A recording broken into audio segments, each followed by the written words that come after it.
It's 1:39 p.m. on March 29th, 2023. I need information on the repository of government documents for the Harold Washington Library in Chicago, Illinois, downtown Chicago.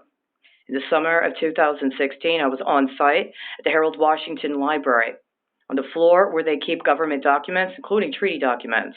They also have a series of books regarding congressional correspondence and hearings concerning the energy sector.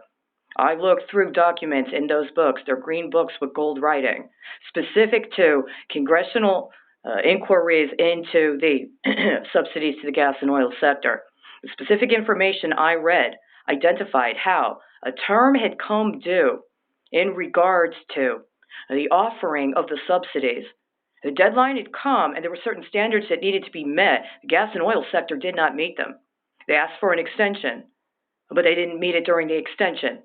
The documents I was reviewing was at the time of the implementation of the deadline on the extension and the fact that they had not met it. These so-called subsidies also involved a requirement to commit to a certain level of green energy production. These were from the 1980s.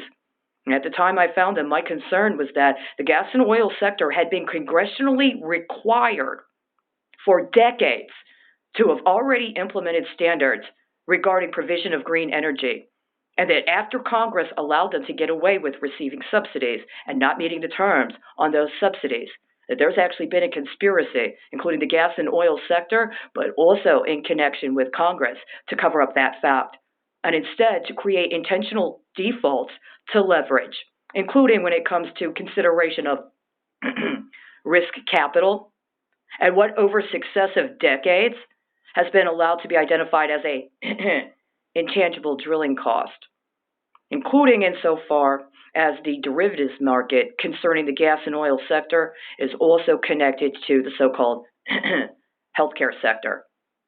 My understanding is there's been several decades where this has already been on the table, so to speak. What happened to it? Where's the information? I need those documents from the Harold Washington Library, downtown Chicago. They were there in June, July, and August of 2016.